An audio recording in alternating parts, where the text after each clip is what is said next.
Brown. I'm in GDA in the north side of Limerick City, and we have James Ryan is also online. He's the GDA for the Limerick South. Okay, so look, we're just going to go through defensive play and hurling and the tackle this evening. Just to move on to the next slide there. If you can see that now. If you can't see anything, or you just make sure all the microphones are on mute, lads, please. Okay. Just 2 seconds. Lovely, grand. So look, on the menu tonight, I suppose just to make it very clear, if you've come looking for a magic potion now that you can implement in a session or two and your team is going to be amazing at tackling, well then you've come to the wrong place, all right? There isn't really any magic potion in life for anything, as we all well know, but you especially won't find it here this evening when it comes to the tackle. It's ever evolving and it changes the whole time, and I suppose you have to be constantly on top of it and constantly implementing with your players and gradually getting there over time, as opposed to looking for a magic fix. Secondly, if you have any questions to ask, please ask. If we don't have the answer now or we need to follow up, we will follow up. That comes down to a point down below. We're happy to discuss it further or to do some practical workshops with the clubs when you get back when lockdown lifts. I suppose for the tackle, it's such a technical aspect of hurling that it mightn't be exactly, we mightn't fully get our point across here tonight because we're not there beside you and we can't tackle ourselves or have a team doing it or run a session with it. But look, we'll do the best as we can. We're not snake oil merchants, as we said. We're not going to sell you something that you haven't heard of. A lot of it is what you've heard of. All we're going to try and do this evening is give you a couple of points that might get you thinking. Maybe some things you haven't heard. A lot of it you're going to have heard before, okay? And I suppose just another point is we could do a seminar on this, not to mind a webinar. So we're going to try and pack it into an hour as best we can and not go too much over. We don't want to take anyone's time too much. As we said, if anyone wants to stay on after and answer your questions, I'm happy to stay on after. James is the same, and anyone else, any other GDAs might be around as well, all right? And emails and contact details will be provided at the end. So kind of how it's going to run is James is going to go through kind of a bit about the evolution of defensive play in early and just what it looks like nowadays and the different aspects of it.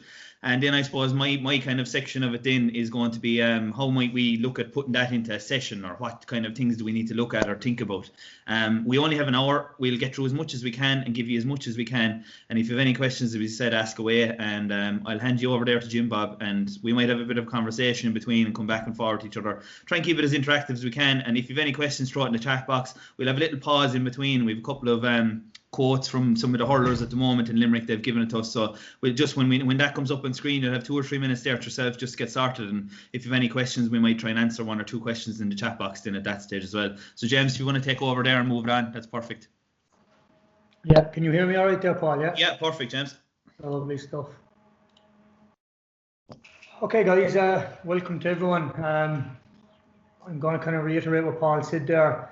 There's a lot of people online here, so hopefully you can bear with me, especially because Paul's more up to date with technologies and all that, so if I make any mistake, I'll go back to it. But yeah, my side of it, Paul's going to be maybe talking more the individual, maybe on the tackle side of it later on, but like me, Paul and all the rest of the GDAs, we do an awful lot of these kind of courses about like different things about where the game is going to evolve. So I saw a thing on social media there today. I was just scrolling through and I saw Paul Kinnock had a thing up saying he was always interested in tactics, and you could argue that he's after bringing the game, evolutionising the game into a load of game based and getting numbers behind the ball, a bit like football and things like that. So we'll be looking at defensive things as a whole as much as we will tackling for a bit. Noel done a presentation there, it doesn't matter if you run it there 2 weeks ago, so planning a session, he put up a kind of a graph thing. And 80% of the coaches on the night said they planned their session the night before. And I had this in mind a couple of weeks ago, and I just put down a question to myself: when is tackling in the session? And like when we are planning a session, tackling is automatically going to be in it, because when you do attacking play, there's automatically going to be defending, because you have to have a defender and attacker or whatever for doing a bit of game best. But the one thing about that is, when is tackling being developed, and when is it being coached? And more often, when are we focusing on it? So, like, I know myself, and I'll hold my hand up straight away and say there's an awful lot of attacking or defending in my sessions, but I have an awful habit of looking at the attacking side of it. You look at the Sunday game, they're always showing highlights of attacking. We're kind of that way orientated.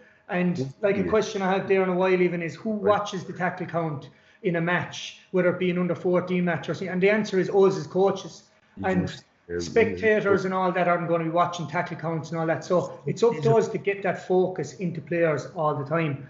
So 50. As I was saying about doing these courses the whole time, if you're here and we're going to try and keep it to the 50 minutes an hour, and you go away and say, did I pick up one or two things in that, or did it even get you thinking and getting your mind thinking about the way tackling is now, where is it going to be in 5 years' time, and things like that, well then hopefully it'll be a bit worthwhile.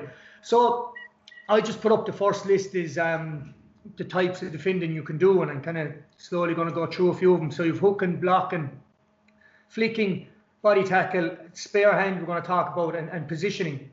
So they're kind of things I could think of. I purposely left out shoulder because I'm going to talk a bit about shoulder in a while, and hopefully it comes up a few times, but a shoulder now, how many times is it done? What's to be gained out of it? What way does the referee see a shoulder? Is it gone a bit like soccer where if you mistime the shoulder, is it a yellow card? Is it a red card? You're leaving it up to interpretation, even in underage games. Is the shoulder worth what you're getting out of it? We'll be talking about that in a while. So the first thing I just put up was the 3 T's and 3 P's. Anyone who's done the award one will know about these. And the first one is just technical proficiency, is just the consistency, the match tempo. So how, if we're doing it all at training all the time, we're doing a load of tackling, is it transferring onto the matches? And this is where we can definitely lose focus. If we're concentrating on tackling, even if they're under 10s or 12s or whatever they are, up to the senior Limerick team, if we're concentrating on tackling all the time, we need to see is it transferable onto the game, and then we need to know if it's failing, why is it. Tactical prowess is just decision making, and it's amazing when you're doing up a presentation. So when I was focusing on this PowerPoint, and I see a bit of Paul's as well, and I saw the quotes from the players I talk about in a while, it's amazing how often we're going to talk about decision making here. And we always, like, obviously decision making and the right things you can do with the ball and all that, but I suppose tackling is thinking when you don't have the ball, and decision making is coming into an unbelievable amount. The last thing is just team play. And the one thing I'd say about team play is I was at a match there before the lockdown last year sometime, and I was at a match and I was kind of focused in it because it's the club, and when you're focused in a match yourself, you're probably not watching, and a fellow alongside me just said, look at all the defenders went to the ball and nobody protected the goal. And it was a very interesting point afterwards. I said, God, I'm 10 years at this job and I'm meant to be watching lads, I'm meant to be watching defensive things, and I just didn't pick up on it because I was too focused in the game that nobody was protecting the goal. Everyone was going towards the ball and poor defending. And how often do we do them scenarios and get them right for matches? Just physical fitness, we're going to talk a bit about that in forms of tackling, as in, especially as you get up the age groups, it's about an awful lot of tackles is going to be on work ethic and getting numbers around the ball and things like that. Just playing facts and participation feedback, I suppose that's where us as coaches, when to stop the game, or in coaching sessions, when to teach correct points, where does the hurley go, all things like that we'll be talking about it. And the last thing is just psychological focus. Again, it comes back to that player coming back around the square to protect the goal. So the first defensive thing we're on about is just the frontal block. And like a lot of coaches here, and I look through the list there, they're all with different age groups, so you have to bear with me here when I'm talking about the importance of the thumb. So an awful lot of the presentation I've done, I've a picture base, so if you look at the pictures you'll get an idea of what I'm on about. So if Paddy there for Cork, if he gets that frontal block there, what am I on about the thumb is, if he blocks that ball, the next thing he has to do is jab lift the ball, and if he's got his thumb in the hurley where he can hold the hurley stronger, there's a better chance of the ball being knocked down in front of him. There's a better chance of flicking that ball into his hand and getting in possession and being in attack position straight away. I'm always on about thumbs all the time because you just have better wrist rotation and a stronger grip in the hurley with it. It's amazing when we looked at the Limerick players' quotes there as well, the amount of times they talked about the ball. The ball is the main outcome, and look, I play a bit of football myself in hurling, and to me, some of the tackles are becoming very similar, and it's amazing, even still playing, and I'm sure Paul will agree with me, they're still playing yourself, how often a player, and like if me and Paul are still doing it 20 years playing or whatever we are, I'm sure kids are doing it where your focus goes off the ball. And I suppose the one thing me and Paul can do here, we can't tell you things we don't know, we can only tell you things we've learned through the job and things we've learned through play. And I suppose one good story of it was, I can't remember how long ago it was, we were playing Kilkenny. I'd say it could have been 2012 or something like that. But I can remember having a ball and Michael Finlay was in front of me and I was there, why isn't he coming to me? Why isn't he coming to me? And he just kept waiting. Now, he was using his attributes, big, strong, rangy lad, but he was waiting for me to throw up the ball or to take a solo. And he put me, and I was the player with the ball, into kind of a nervousness that he made me, he was putting me into deciding what I was going to do with the ball. I wanted him to come towards me so I could take him on. We're going to be talking about that in a while, but he was making me out of my comfort zone just by taking a step back. He was working his mind, what am I doing with the ball? And he was focused on the ball. It's just kind of a story. Main error is forgetting to protect oneself. That's just with young kids there. Anyway, they're training under 8s, 10s, 12s, if you're practicing a bit of block and whatever, they just put the hurley down. So if you look at the photo again there, Paddy's got the hurley up in front of his face.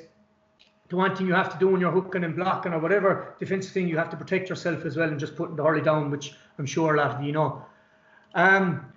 So these are just a couple of photos, I suppose, and different examples of the frontal block. And the one thing, like we always get asked in foundation courses the whole time, or if tackling comes up in them, individual tackling, is should they have two hands in the hurley when they're blocking? I'm sure a lot of you are my age or older, and we used to be all coached with the two hands going down with the one knee. And to be honest, it's a bit like the jab lift in hurling, where going down with two hands. I'm not saying you shouldn't be coaching or whatever, but you go to an under 12 match now, most of them are jab lifting. You go to an under 12, 14 match now, most of them are trying to block down with one hand in the hurley because you get extra reach. And other players are moving that bit faster, and it's just to get that extra reach in. So the first photo I have down there is just, again, it comes back to Paul's point about defending. Like, we can, and we will answer any questions today and the technicalities and the whole lot, but like sometimes the difference between a great tackle and a poor tackle can be the person on the ball's awareness. And I just wanted to put that in, that you can see the Cork player here, he's got great awareness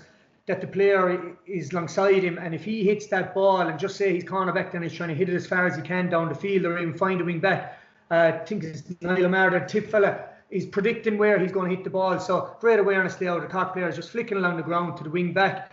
That was great effort out of the tip lad. Great work ethic, great technique to get the hurley in, but it was just great awareness out of the player on the ball to get away with it. The second one, and a lot of these photos we can look at it both ways, and we might a couple of times when I'm explaining it, it's just great anticipation out of the defender here. We'll call him a Waterford lad, I think it's Waterford jersey. He's just putting his hurley up. And again, you might say, sure, that's a simple thing, whatever. And I'm often saying to myself, but unless we as coaches say to players, especially underage players, get the hurley up, even if you're nowhere near the ball, whatever, it's got a better chance of hitting your hurley when your hand is up there like that than not putting your hurley up at all. Like the one sport I see where you could maybe relate that to from a hurling point of view is anyone who watches American football. You see the lads front, they just put their hands up. Any little tip of the ball at all can be the difference between a good defensive tackle and a poor defensive tackle. The last one is just textbook, perfect, what you want to see. I even think it's Richie Power there. It's just perfect technique. Right, he has to dive. His eyes are on the ball. The players, after throwing it up, is perfect time, and you can see there that he's going to get the ball to ground. He's focused on the ball, and it's just the perfect technique. So I'll just move on to the next slide there. So hooking, again, like I was saying about looking at things from different perspectives and all that. If you look at the Waterford lad here in this photo, you can see Kieran Murphy there, Fergie Murphy's coming in. Number one, he's coming in from the side, and it's always easier. And I know hurling it in the game of chess where you can place a player to the side or whatever, but when you hook a fella in from the side like that, you've always got a better chance of clipping his hurley. Also, you can see there, he actually put the hurley up by his grip, so he's making sure, up by the shoulder, making sure he's got full contact there with the hurley. What I'm saying about looking at it from both sides, you can see there the Waterford lad is actually hitting the ball standing, so that'd be a massive thing that we're watching attacking the whole time. He's hitting the ball standing, he's easier to hook, and the whole lot. So I just put up there about the direction of impact can alter the difficulty of contact an opponent's hurley. But just to explain that, I'm just going to move on to the next. If you look here, Sean Finn is in front of the Waterford lad there, and if you go back to the next slide, you can see that the lad there from Armagh's at the back. What I mean, so when Donald O'Grady Cork used to be in coaching us, and I might refer to this a good few times as we go, Paul will know as well as I do. He came in and he had we'll call it an elite team. It was the best group of hurlers in Limerick, and we used to have to bring poor hurlers to training, and he literally done I suppose we call it old school at this stage, 1v1s where you're getting the hurley in and the fella in front is moving and he might trip the ball. And the thing he'd always say with the Armagh lad here is pick a spot, so have the hurley up to the shoulder.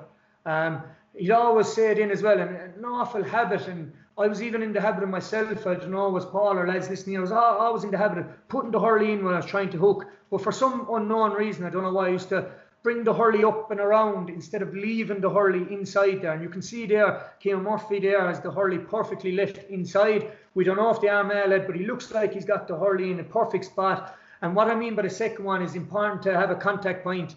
If you look at the Armagh lad here at that angle, Donald Grady used to always say in at the shoulder. And if you look at Sean Finn's one here, used to always say in at the hip. And again, the ball is the main focus. If you go back here to the I think it's the down lad, he looks like he's hitting the ball high over his shoulder. Again, players' decision making makes a good tackle. He needs to be aware of that and just get the hurley up a bit higher. But the main thing about hooking is leaving the hurley in there, picking a point of focus and keeping it in there. So we'll just move on to the next one. This is a major one. Like the reason why I done hooking and blocking first, and it's probably they're the most common types of dispossessing a player, and they're always going to be in the game, and they're great skill to it and the whole lot. But if you look at the game, and we're on about the game evolutionising all the time, and has tackling changed in the last 5 years in senior hurling? No doubt about it. It's a lot of the tackling has gone very much like nearly football tackling in certain ways, and even the game itself, the way Limerick play, they play a running game, they move with the ball, they're running off the shoulder. So if the game goes that way, the tackling is obviously going to go the same way. The one thing I'd say about flicking, and the most important point, is your hurley position. It's a bit like the hooking or blocking, but if you're running after a lad, I'm just going to put this up here now a minute because it's a great example. So more often than not, you're going to be running behind the fella. So you can see here there's two great examples, two perfect examples of eyes in the ball with a flick. So you can see there Cian Lynch making clear contact with the ball, and you can see Joe Canning. The reason I put Joe Canning's one there is even though he didn't get the ball, and he might even come back towards his body with that hurley, it's a sidewards motion. He's not going down on the hurley, he's not giving away a chop. It's probably myself and Paul and all the rest of the GDAs are in schoolyards the whole time. We're in fields the whole time. Now schoolyards, they can be tight, the whole lot, I know that, and you do little games in there. The most common mistake with tackling is they chop. They just go in and bash the hurley down. They make the noise, and that was especially evident this year in the senior hurling. I was doing a bit of commentary in matches, and you could hear every time a hurley contact on another hurley. I know now it might be different when Croke Park's full or when Gaelic Grounds is full again with a crowd, but going into this year's championship, you can hear every little niggle of the hurley club games, and it's kind of a curse of a free because it's a lazy free, and it could be just poor coaching by us or just poor technique. So the important thing is to come across with the hurley. Again, when you're looking at defending, you have to look at the defensive side of it. You can see there the Waterford lad, I think it's Brick Welch, in that situation obviously he should have his hand up protecting the hurley, and it's just a good example of that. The reason I put flicking in there, like, there's no doubt about it. If you look at hooking and blocking, maybe it's like we're obviously watching all the matches from the inter-county matches on the telly, and they're the only matches we kind of got to see. We saw a couple of club games, but like if you ask yourself the question, was hooking and blocking done more than flicking? The answer is probably no, because players are good in the ball. The way defensive systems are set up now, it's about numbers around the ball, and flicking is probably done twice as much as hooking and blocking because there's just more players around. It's important to get the flick. So look, again, just the key points about it was keeping the eye on the ball is essential. The starting position of the hurley and the purpose of the tackle, getting the ball to ground. I think it's very important to tell teenagers, adults, like, it's the ball you're after. I'm going to make that point all the time because I know from playing myself, sometimes it's the man you're going for, and the most important thing there is to come out with the ball. The starting position of the hurley, I want to go here to Gavin.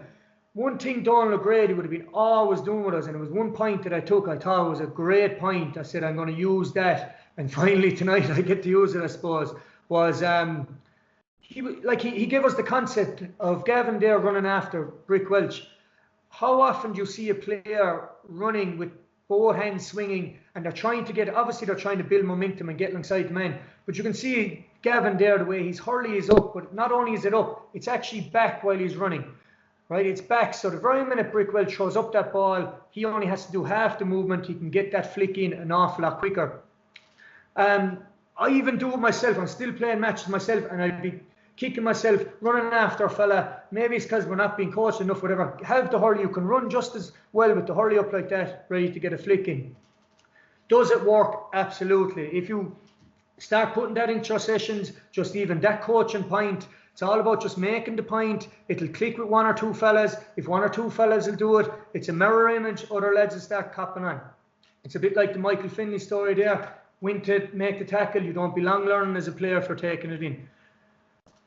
The next one is the body tackle. I know Paul is going doing a good bit on this side of it as well, but again, this is a bit like flicking. It's the most performed tackle in every senior game, even underage game at the moment, is the body tackle. So the body tackle is just basically getting your hands in good and strong, getting your body in the way of his body and stopping him up basically. So I was talking to a couple of the lads in the stats teams there with certain counties, just asking kind of question I'd be interested in. And one of the questions I was like, how do you define a tackle in a stat? So you'd see a stat in halftime, the hurling match, RT Sport might put it up, and you'd say Limerick have 15 tackles made and 3 missed or something. I was like, well, what's a tackle? So I know from a couple of stats teams anyway, define a tackle as if you make contact. Making contact is number one, and you can see the way a lot of the Limerick players with the quotes Paul is after getting even, it's all about that initial contact. It's the one thing you can see. It's definitely being coached. Every one of them talked about the initial contact, but number one is about making contact. And to me, I actually coached way more in football, and I'm starting to do more in hurling now because I think that's going that way. It's about stopping momentum as well. So initial contact should be also stopping momentum.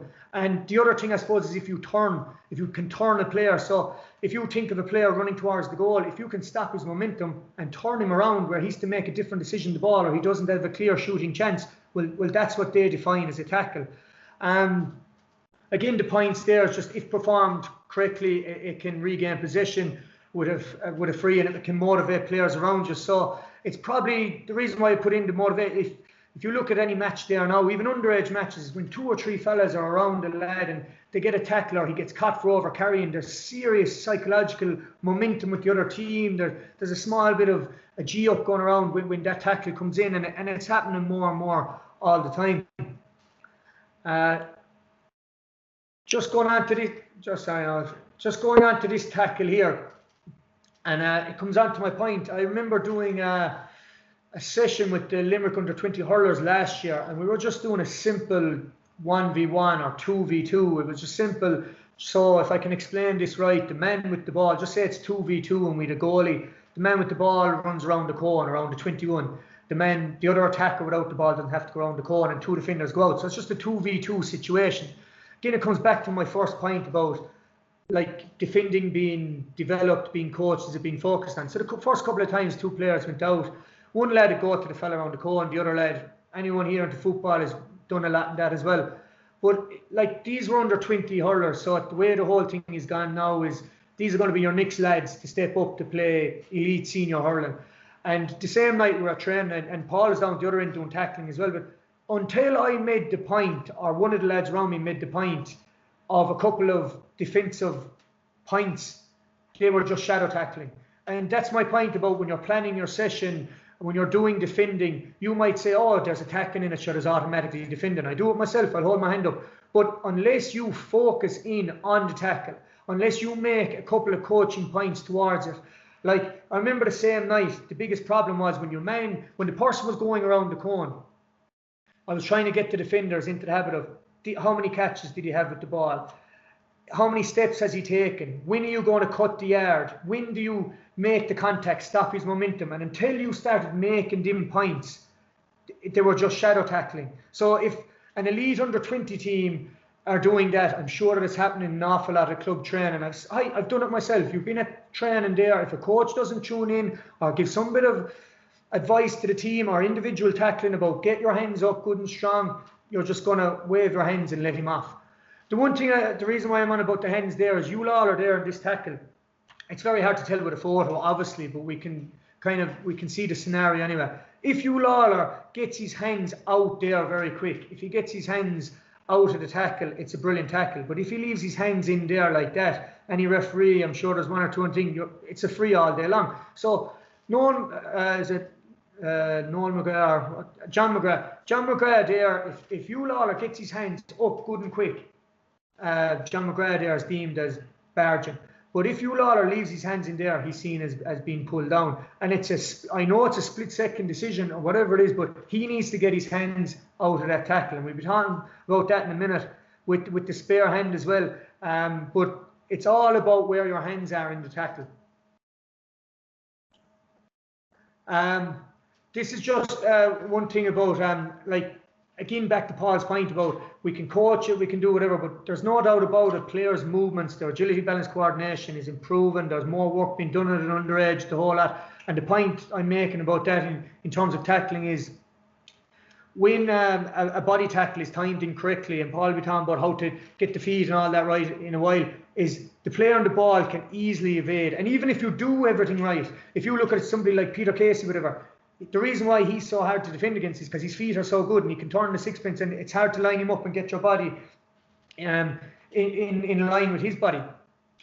The poor technique, sorry, I flicked on there. The poor technique one, this is one that I really, really want to kind of focus in on because it's something I feel very, very strongly on, and it's maybe something that I can say to other coaches from a player's perspective, from still playing myself, is you look at Richie Hogan here. I just have poor technique down. If you look at his hands, so when he's going into the tackle, right, I don't know, is that Shane Moore, but we call it the Clare lad isn't actually doing a whole lot wrong here. And this is nearly coming to a rugby point here. The cornerback didn't do a whole lot wrong here, but he's been outsmarted by Richie Hogan, who's unbelievable hurler, smart player. And all Richie Hogan is doing here is getting his hands, right? Usually it's only one hand because the ball will be far away from the player, but he's getting his hands up over the shoulder. So the very minute Richie Hogan is in this position, the ref all day long is going to say he's being held because he can use his elbow or his shoulder to get away. So as I'm on about the tackle being evolutionising in hurling the whole time, you see it in rugby. I think it was a Northern Hemisphere thing. The Northern Hemisphere team saw that the Southern Hemisphere teams were always tackling up high, and I think if you're there thinking about the game the whole time, one thing that's going to come into hurling more and more is the coach of the tackle, and I think this is one that can be coached. It's about not letting Richie Hogan's hands there up over your shoulder, because if you do, it's impossible to stop a lad.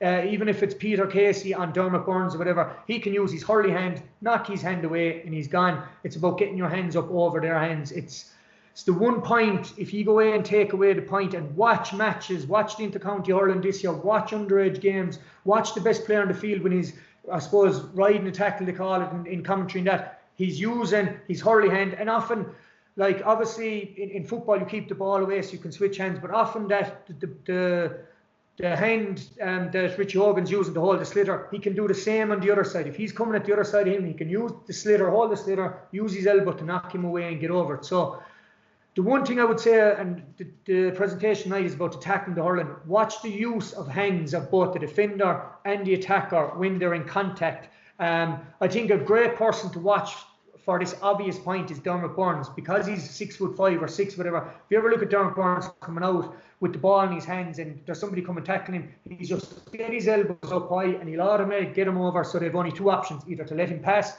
or he's down and he's winning a free. You see it more and more in the game, and it is a free because more than likely he's being held. The spare hand. We all watch the Sunday game, we all read papers. I think this picture I got there was from the Examiner that was just kind of giving out about the spare hand, and I suppose it's all about how you perceive it as well. But the media have portrayed it to be a negative thing in defensive hurling, as in they're picking out the times where maybe there was a clear free or a pull back with the spare hand. But this is far from the truth, and the more you get bodies around the ball, the more the spare hand is going to be used, because it's quicker used, you can slap the ball away, whatever the case may be. And like the point I'd like to say here, and I could be totally wrong, and somebody could say, no, it is, but as far as I know in the rule book, there's no rule saying you can't use your catch and hand pass and your non-dominant hand to perform a tackle and to knock the ball away. And the way they're portraying it, you'd nearly swear it's a sin to be using it. So if you just look here, what I mean by the spare hand is your catch and hand pass in hand. And like I was trying to think of good examples of this when it's been used and all that. And this photo, like the one thing, the new rule came into hurling this year about the hand passing. They want to see clear hand passing, clear striking action where you have to bring your hand back. I can guarantee you if this Waterford lad brought his hand back properly, Seamus Flanagan would have just come in there with his left hand and given him just the slightest little tip of his shoulder just to knock his hand, and the possession would have gone to ground. But another good example in this tackle here is look at Kyle Hayes. Kyle Hayes didn't do anything wrong here. His hand didn't on his back, and all Kyle is trying to do is use his left hand just to either knock the ball away, and if he can't even knock the ball, if he just kind of slaps his fingers there, the ball has gone in the direction the Waterford player didn't want. This tackle is going to come into the game more and more. It's been used more and more, even in underage games.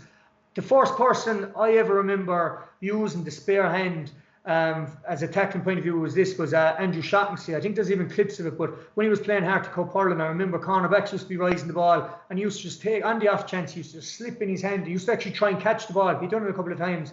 Bang, goal scored. And again, if the spare hand is used in the right way, it's probably more effective than a shoulder. You're in possession and you're after getting the ball into your hands if you do it perfectly.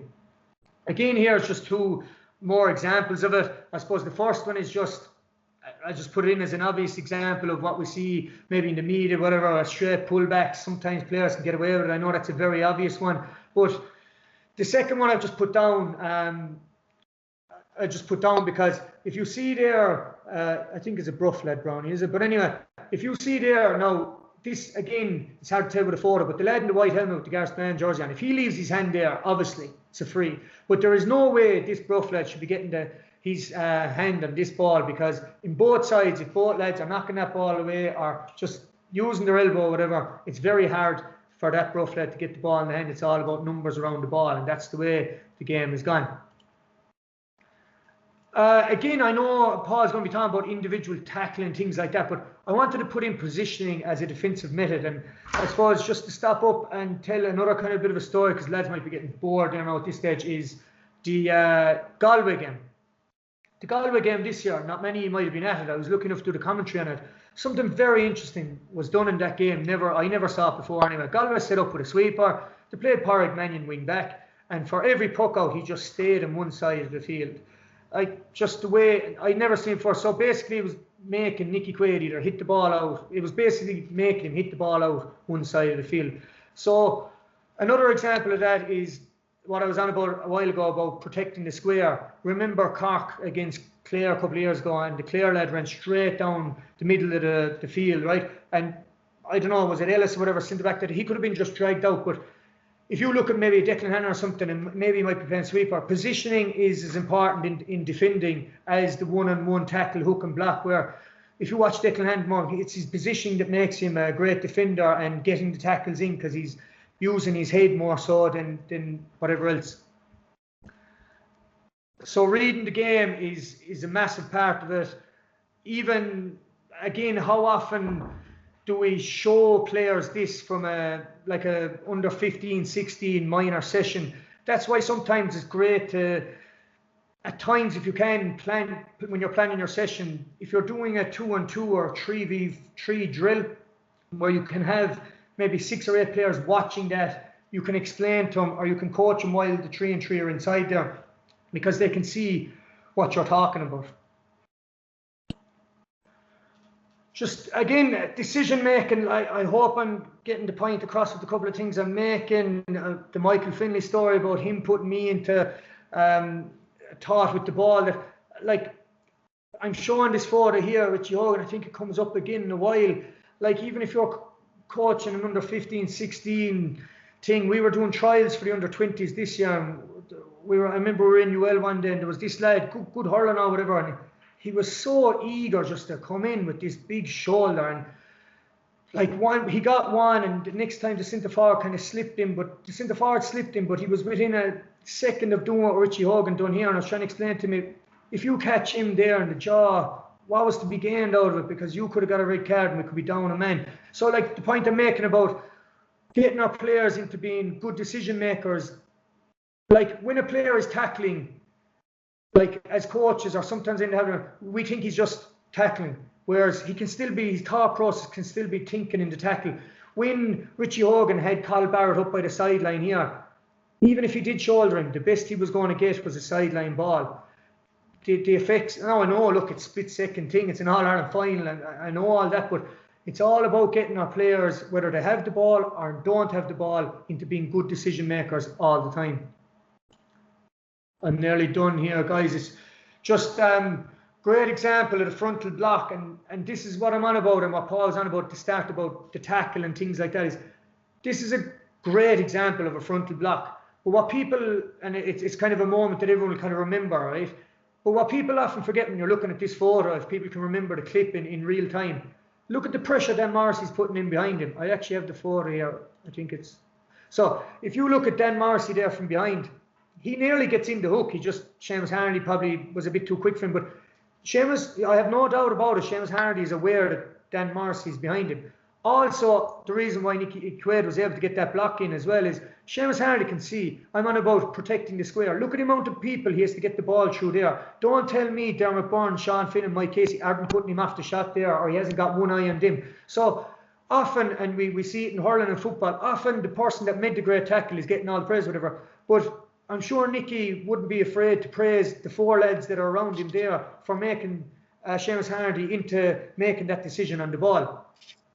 On this slide there, I'm just saying defense wins championships. I don't know how many of you watch the BBC NFL highlight show there, but Jason Bell is always on it saying it's a big kind of an American football saying. And the reason I just put that in about getting players into the habit of making the right decisions, what's to be gained out of it. If you're in the full back line, what are you going in towards the ball for? You need to protect the square. I remember doing it many times myself, eyeing the ball, going for the ball, where it's your positioning that can be better defensively than going in for the tackle. And here's just two good photos, I suppose, of a poor decision, maybe costing Kilkenny and All-Ireland, and maybe Nicky there making a good decision and Limerick making it. Again, good technique at the frontal block. He kept his eyes on the ball all the time. The ball was his main outcome there, because even if he didn't get the ball to ground there, it could have fell to a cork later on. So lads, that's kind of where I'm going to cut it off. I'll be coming in at certain points there again. But again, if anybody has a question, or if I wasn't making sense or I was rambling, and if you ask a question, I am not saying I know it all, but I will find it out. I hope that made sense. It's just, again, to finish what I started with, tackling is something like any skill. The only way you're going to get better at it, obviously you have to give them the coaching points and the technique, but it's repetition. You look at striking the ball, repetition off the wall gets you better at it. Repetition gets you better at tackling. And I don't know, is he on the thing here, but I remember I was lucky enough to be coached under Donny Buckley from a football point of view there. He was one man that done an awful lot of focusing on tackling and football at inter-county level. The Limerick football team at the moment definitely improved on it, but I think the proof of he's focusing on defending and doing it the whole time was the Mayo team. Chris Barrett, Kevin Boyle, Keith Higgins, in that All-Ireland final against Dublin, half-time, full-time, they were complimented on their tackling. That didn't just happen the day of the match. That was put in a training every time. And again, the last thing I'll say about tackling and all things like that, if more than likely we're going to get the question, how can you get your tackle count up with training and maybe all things like that? I hate to be repeating the same things all the time, but it's step. It's the step model. So if you want to get more hooks and blocks in, step S stands for space. You need to make things tighter. Make the 3v3 tighter. Even if you're not getting hooking and blocking done, you're getting body tackles in, you're getting contacts in. Ease equipment. Maybe lads, you're saying, look, they're just not performing getting the contact in. Add in equipment. They have to go through two poles. Put a defender there where they have to get past him. Things like that.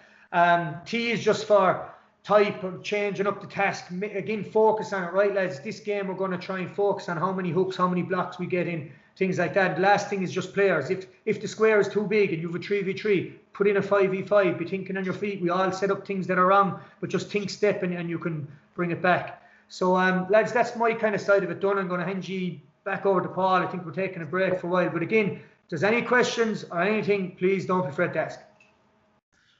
So, Jim, thanks a million for that. That was really good, lads. You might mute yourself there, James, just in case this is coming through. So just for 30 seconds, I'm going to leave this up, right? So what is the tackle to players? So just got on to a couple of the boys, see what their definition of the tackle is. There's some great stuff here, right? So Dara, Dan, Sean and Richie are on this page just for 30 seconds to give you a break, right, before we're talking. And then I'll move on to the next page as well. So just have a read of it there. There's no point in me reading it out. Have a read of it. Jot down a couple of notes if you want, whatever, and we'll move on to the next page then as well. So just for a minute there, 2 minutes, just have a small little break. We'll probably be only another 20 minutes anyway once I get going, so we won't be too far off where we said.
Grand job. Just going to move it on there on the next page here. If you didn't get a chance to read them, we can put them up again at the end.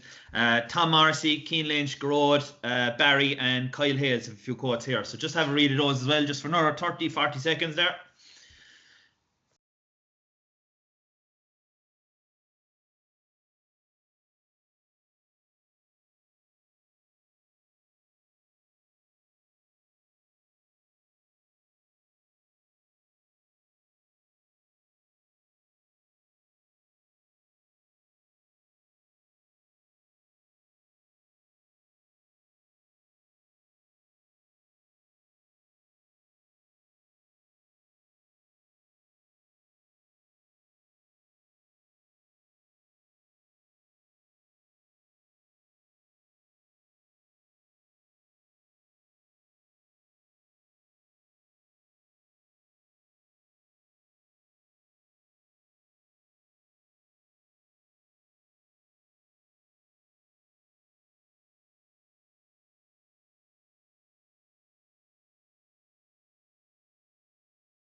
Good stuff. All right. Look, as I said there, we'll get them up again. So just going on there, lads. Look, my part here, I suppose, might be some technicalities in it. Getting into the small bit. If I go over the top, Jesus, tell me, all right, and we'll slow it down a bit or come out of it, or if you might have some questions, throw them into the chat box. And just a couple of ideas on how to implement it in the training. There was a good question came in there already there for how to implement it, how long to do it. So we might tackle that as well as we go through. So what were the consistent messages from the players? Like it was virtually all the same from every one of them. Feet, body position, angles, anticipation. Kyle Hayes actually had a bit on that, and it was just about where is the tackle going to be? Can I get there? How much space have I to close before I get there? Where do I need to be on the field to make a tackle? Which is as important as the actual effort of tackling itself.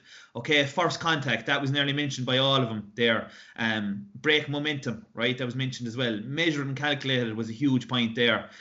Don't wrap in and out, and the ball obviously was one of the main points there. Like if you go back just to there, we have Sean Finn actually sent so much on to me that I had to put 2 quotes in for him, right? There's no coincidence. He's probably one of the best tacklers in the game, best defenders. And obviously he's very passionate about doing it too. So like, he just says there that in the modern game, you have to be measured in the tackle. All the best technique goes out the window if the player is too aggressive, right? That's a huge point to keep in your mind there, because what we don't see here from the keywords the players have mentioned or what they've said there, At no stage did they mention about killing a player or big hit or getting the crowd going or anything like that. It's all about measuring calculation and how can we win the ball back, right? That's, I suppose, the key point that comes through from those. They're inter-county players. But then I suppose, like, if we're thinking about it then, how do we implement that in our sessions? Like, what does that look like for a 10-year-old? What does that look like for a 12-year-old? How do we progress it on? So just we might, as we go through here, we have 11 slides left. There's going to be a couple of ideas that you might do. And a lot of these I've done myself with our own under-10s at home in Bruff. My brother is involved in the team, and I got a chance to do it there for 6 or 7 weeks there before the lockdown. We went into there just before Christmas. We were on a Wednesday night in the Astro Turf in Bruff, and I got to do a lot of this stuff. And the difference in 6 or 7 weeks to the kids was amazing. It was outstanding. Just the effort and the consistency of their tackles, even for 10-year-olds now I'm talking about. And you might think I'm talking rubbish here, but I'm not. If the lads from Bruff were here on me, they'd say the same thing. They were astounded by the how much they came on, just by looking at it differently and actually putting time into the tackle, which is what James was saying there the whole time. Okay. So the D's, right? We all nearly know these: delay, deny, dispossess, and develop. Okay, delay. What all the lads have said: break momentum, the first contact, right? So I suppose as James said in GAA now, what is the tackle? It's nearly defined nowadays as contact, really. Okay, but I suppose it has to be good contact. You can't tip a fella on the shoulder. Like, it has to be contact. You have to break momentum. And what that does then is allow others to get to the breakdown, right? And at the very end there, I'll have a few stats on the swarm tackle and turnovers and stuff. Okay, deny. So close the space. Deny running lanes. Get your body in the way. I was on to Peter Nash earlier on. He made a great point. You got to put mass in front of the direction the player is going. So that's your body. So you got to get something in the way of him, right? Sometimes a hand isn't in the one. We got to adjust our feet and got to adjust our hips to get in line with him, right? So that's what we're looking at there. Force to the sideline. So that's spelled wrong, but anyway, the Shawnee Finn is a great man for side number 2 cornerback. He always says the sideline for him is another defender. Okay, so that's what we're always looking to do. And look, I suppose in GA now at the moment, if we can force a fellow out to the sideline and he throws it over the bar, most of the time you're nearly saying fair play to him. Okay. Dispossess, so we got to force the steps, wait for the ball to be played, force the overcarry. All the defenders in Limerick at the moment I know are doing it. I suppose James is right there. We would have first seen it when we came up against Kilkenny coming up underage, and I suppose with senior level then they would literally stand off you and wait for the ball to be played. So you take your eyes off the man, you look down at the ball, he knows you're going to play it, they're in like a flash, dispossess straight away, right? So they'll wait till your 4 or 5 steps are taken and then they're in like a flash and it's gone. Okay, forcing the overcarry as well. They'll wait until you have 4 or 5 steps, and then they'll make the tackle, and that makes you take 2 or 3 more steps, and inevitably the referee is going to call you up. Okay, so that's, look, you see it in the modern game now. It's a thinking man's game, and this is all coming into it as well. And develop, then we could do another seminar, not to mind the webinar on this as well. Transition from defence to attack. All right, what you do when you win the ball back. So that's all part of it and stuff we need to be thinking of when we're thinking about our overall scheme of play for our teams. Okay. So just to move it on slightly, so implementing and working the tackle into our sessions. So just a couple of thoughts here on this. If we want, like, the games-based approach and constraints and ecological dynamics and all this, we could go into it for ages, right? But we have to give our players the tools to be able to achieve what we're looking for in small-sided games. You can't just set a small-sided game with a couple of constraints or a couple of things you're looking for at the end of it, and maybe they're involved around defending, but we haven't taught our players how to tackle or how to defend or how to stand a player up or how to swarm tackle, right? So if we don't spend time in the technicalities of it, right, we aren't going to achieve what we want in our small-sided games or in our games-based approach, okay?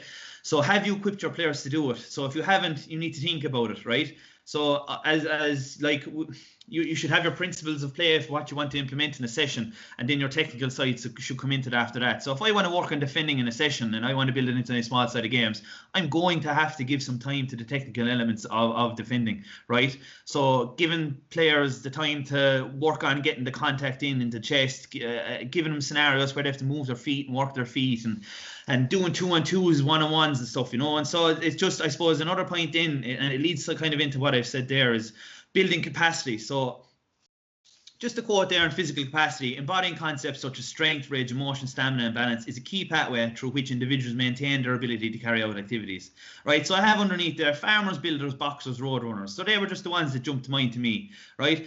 I'm not a farmer. I don't farm, right? Dave O'Dea there is a GDA. He's a farmer. If I went out for a day in the farm with Dave, I come home and I go straight to bed, right? Because I don't do it, but he does it every day of the week. Okay, he tells us he does anyway, right? So I'm not accustomed to that. I can't do it. Builders, if I spent the day lifting blocks or mixing cement, right? I'm going to go home straight to bed as well. Boxing, I wouldn't last. We did it a couple of years ago, right? We thought we were very fit young fellas, and we went into the boxing gym in St. Francis inside in town. 15 minutes into it, we hadn't even done the warm-up, we were out on our feet, right? Totally different type of physical activity. And road runners as well. We're all road running now at the moment. Okay, I'm working on getting my 5k time down. I don't know how long since the lockdown started in March, right? Hasn't budged a bit. I just don't do it enough. But then you have other fellas, and I know there's a fella in Limerick here, and he can run 50 kilometres and he can do it at 5-minute pace the whole way through. Okay, so if you don't do it, you're not going to build the capacity to do it. Right, so you look at all these Limerick lads at the moment, you think, geez, they're big men and they're huge and they must be in the gym the whole time, right? That's only a small part of it, right? So that's a key attribute that you need to have, okay? And Shawnee Finn mentioned the upper body strength a lot in his quote, right? But if we're not exposing our players to tackling the whole time, how can we expect them to be able to do it in a match for 60 minutes, okay? So you have to have the physical capacity to tackle. So those Limerick lads, right, are able to go through 70 minutes of hurling, 80 minutes of hurling, and tackle the same from minute 1 to minute 70 or 80. But it's because they've been doing it and they've built up the physical capacity to do it. Okay? You can't go into a small-sided games approach with loads of tackling and expect your players to last the session. It won't happen. The quality will drop because we haven't given them the capacity to do it. You can't go into a match without exposing your players to the tackling in training or the small set of games that you want them to take into it. So they're just some things to keep in your mind. I suppose this is all stuff we need to bear in mind when we're planning our sessions, really. Paul Kinnork was on how to win at dominoes today. One of the key things I took from when I was listening, when I was tidying up this was planning the session needs to be as long as actually physically doing the session, okay? And I think, and James is right, it was great to see so many people on Noel's webinar we're spending so much time the night before planning the session. It's great that coaches are giving the time and the effort to it, right? But how long are you giving it, right? Are you sitting down there with 10 minutes before you go to bed? Or are you giving it maybe half an hour, 40, 45 minutes that you need to give it to an hour to sit down and really think through it? And what do I want to achieve? What are my principles? What technical points am I building in? And what is the overall goal I want to achieve? After this session, I want my players to what? I want them to get 8 out of 10 tackles. I want them to get 5 turnovers in this game. You know, I want them to not turn over the ball. I want them to score 2 points here, whatever it may be. So just moving on. So ideas in a GAA context. Okay, so what can we do to work on the tackle? Obviously, 1-on-1s and 2v2s are, like, I suppose, the most natural way of doing it, you know.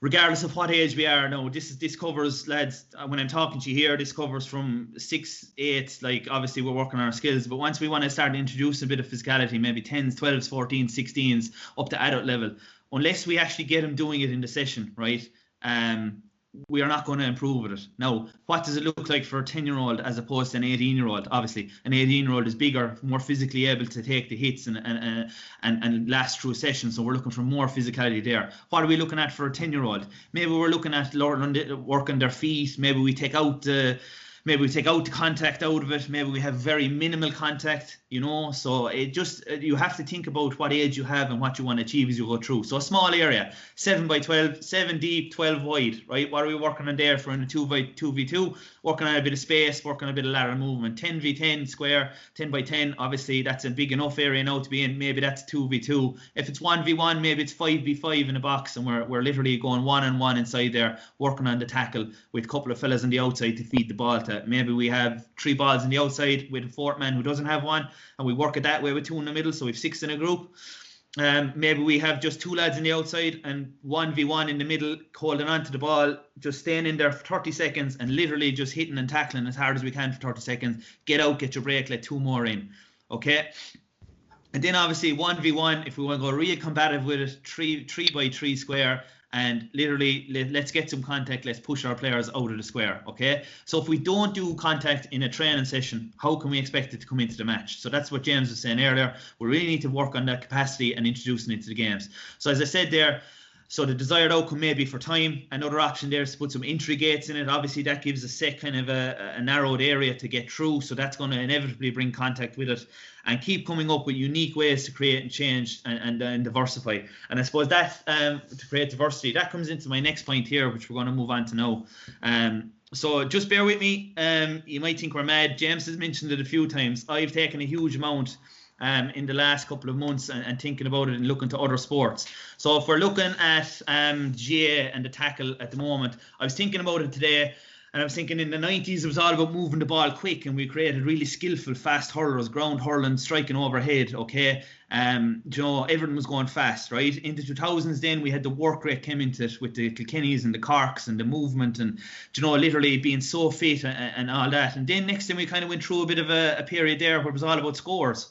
Okay, and it became really skillful, and defending nearly went out of the game at times for a while. And now we see defending coming back into it, right? We see high scores, but I think that's because of skill levels. But what we see now is defending, but not nearly more so in the context of defensive systems.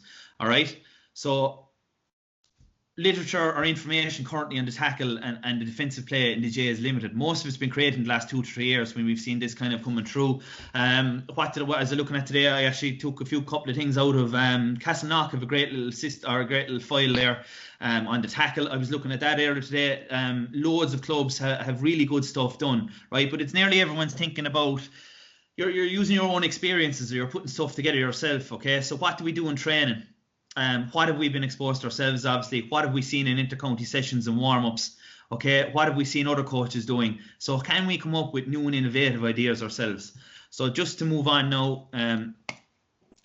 So you may think we're mad here now, but James has mentioned once or twice, American football, okay?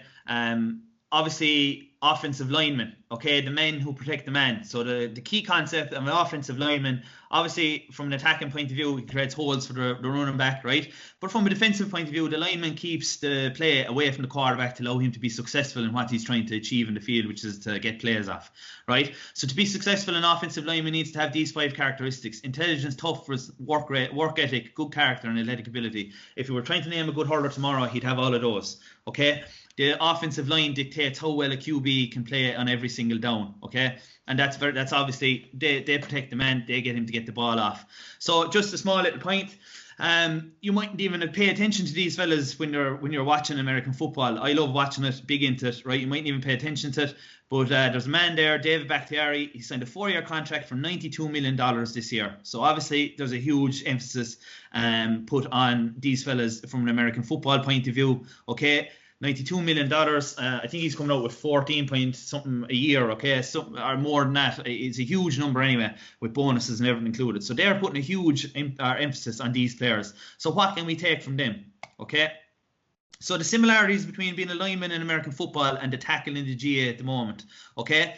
You stop the defense reaching the quarterback. In the GAA, you stop the player passing you. Very simple, right? Chopping is a 15-yard penalty in American football. You can't tackle low at the legs. That's what it is, okay? Same as GAA. Clipping is a 15-yard penalty. You can't push in the back. That's what that is. You can't do it in GAA. Face mask is a 15-yard penalty. You can't go higher, grab the face mask in GAA. It can be a red card now, nearly more so than a yellow, right? So it's a 15-yard penalty. You can't do it in American football either as a lineman. Holding, 10 yards. You can't hold a jersey. As a lineman, you can only tackle between the 2 shoulders, and if you hold on or you stop a player going by you, you get caught for a penalty straight away. So there are the similarities there. So if we're looking at these, then what can we bring in from this into our GAA coaching?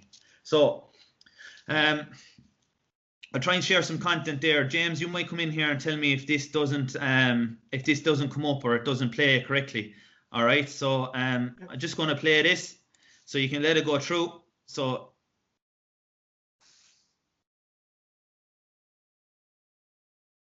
it's a small little game there.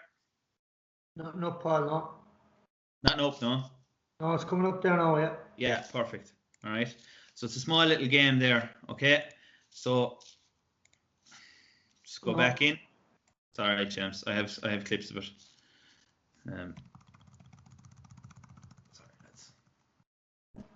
So it's a small little game there, and basically the whole thing about this is you have to keep the man away from the middle. So how does it transfer? Hand movement, first contact on chest, feet movement, hips aligned, short intense burst, and the same energy system, okay? So that's what we're looking at there.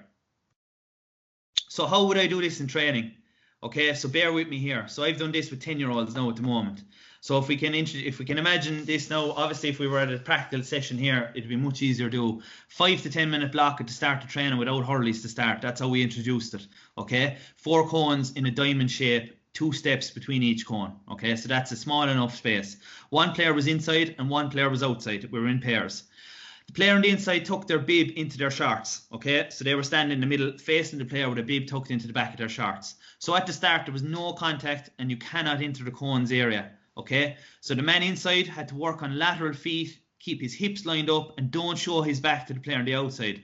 Okay, so that's exactly what we'd be looking for if we were a defender with an attacker running at us in a game of hurling, right? So keep your feet lined up, keep your hips lined up, don't show your back. If you show your back, obviously you've been turned. Okay, on the outside then, working on a bit of attacking play even at the same time, unpredictable movements and explosive. And literally what they did for maybe 20-30 seconds was worked on trying to get the bib from the back of the player. So the player on the inside had to keep shuffling left and right, turning their hips, lining up their centre of mass with the other player and keeping away from the player on the outside. Okay, so a progression on from that then, right, was adding contact. So the player inside can contact on the chest to keep the player outside away. So that's a small bit of contact. So we're still looking to get the bib, but the player inside now can get contact on the chest to push away. Okay? So keep the outside player away, creating space. Add the ball and take away a bib. So now what we're trying to do is the player on the outside has a ball in his hand. The first touch ball is ideal. The player must touch the ball off the inside player's back. Okay, so again, we're trying not to show our back. We're still staying outside the square. We still square the diamond. We still have a kind of a set area. And the inside player uses chest contact to keep the player away. But this time now, with the ball in the hand, they can only touch their back with the ball. So if they don't have the ball in their hand, they have to go back, get it, and go again. So the inside player now, when he makes contact on the chest, then they come in and they swipe down and they try and get at the ball, okay? And the final progression then obviously is to add in hurleys, right? So we did this for 6 to 7 weeks with lads in Bruff, the under-10s, right? What are we looking for? We're not looking for miracles, right? We're not looking for it to be brilliant, obviously, at that age grade. We're looking for them to have fun, right? And this is a great way of having fun. And all I've done is I've taken that drill from Linemen and we've moved it on and we've had fun. And we've improved our tackling, we've improved our feet, we've improved our body position, we've got some contact, we've added in some physicality to it, right? Okay, if we were to stay at that now for the age grade going up, I've no doubt that these lads would be great at tackling. So it's the same as we go to senior level or adult level or onto the further in the clubs. Got to introduce the contact, okay, if we want to improve our tackling. Okay, so next one here, Oklahoma drill. Sorry, no. So this is just a drill. So what we have here is, James, you can let me know if this plays again, please. I'll let it play through. Yep.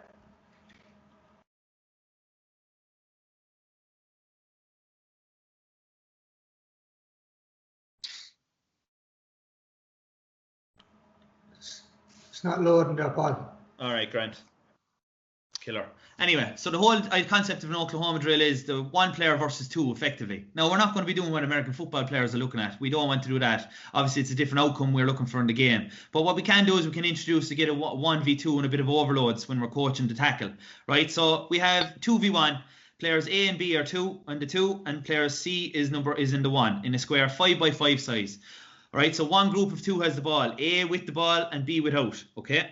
Player B is at 2 meters away inside the square, and player A is 4 meters away. So player C obviously is the one, he's on his own, he must break past. So the player B has to get contact on player C and keep him from breaking past. So we're introducing physicality straight away, right? Once he breaks past player B, he leaves him off, and then it's up to player C to try and dispossess player A. So we're introducing a lot of physicality there. Unrealistic physicality, but a lot of physicality we're introducing into our game. And it's a bit of crack as well, okay? Because player B there is trying to keep player C away and protect player A. Once he gets past him, he leaves him off. And then it's up to player A then to react straight away. And he's got to try and move past player C and get out of the square, right? So look, obviously, kind of hard to demonstrate or display over a team's call. But look, it's an unrealistic kind of outcome you're looking for. It's 1v2. It's unrealistic, right? But it's tough work and there's lots going on, and there's a lot of reaction work in it, okay? It's just something to think about. We can always look at other sports, okay? Next week, Peter Nash is going to be talking about rugby, about cornerbacks in American football, about basketball systems, all that kind of stuff.